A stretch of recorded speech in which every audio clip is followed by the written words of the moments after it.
What up, YouTube? T-Moose here. Now, since I am doing my reviews for Doug Liman Films, here is my review for his 2002 flick, The Bourne Identity.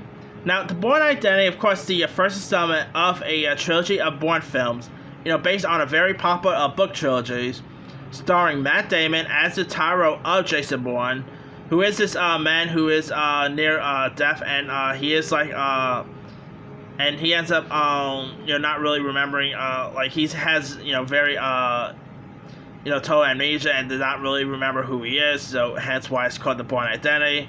And so he ends up setting out on a desperate search, assisted by this rebellious named Marie, played by Frank Ponti, to discover who he really is and why he is being lethally pursued by other assassins. I mean, this is definitely one of Matt Damon's most popular roles. He is so great in this film. The action is really solid. You also had some other interesting cast members. You had Brian Cox, Chris Cooper. You even had Clive Owen was in this. You had Gabriel Mann, Julia Stiles. Some really decent villains.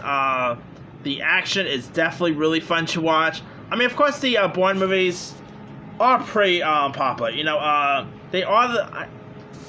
Of course, The Bourne Identity is the first of many Bourne franchise. Then, of course, we had after Bourne Identity, we had The Bourne Supremacy.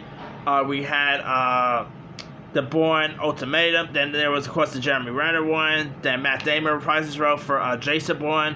There is talks that we could get more Bourne movies in the future, but I'll believe that when we see it. But, of course, Doug Liman never really directed the other Bourne movies, though. Most of them was directed by Paul Greengrass, so there's that. But that aside, The Bourne Identity is a really fun, entertaining film to watch. The sequels, while not as good as The Bourne Identity, the sequels were still pretty, decent. You can actually find the first Bourne movie on Hulu, so there's that. Based on a book series by Robert Ludlum, so there's that too. And it did pretty well. The first Bourne movie did pretty well when it got released. Let me pull up the box office. Bourne Identity box office.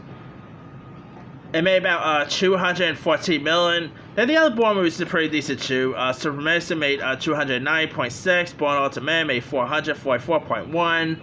So I mean, this is a really solid franchise, and they made bundles in the box office.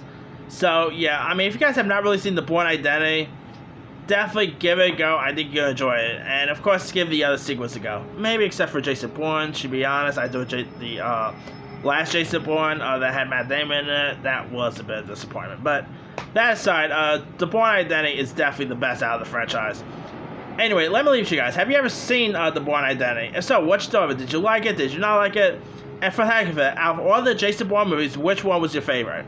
Drop a comment below. Don't forget to like, subscribe, hit that bell for more notifications. This is T-Moose signing off.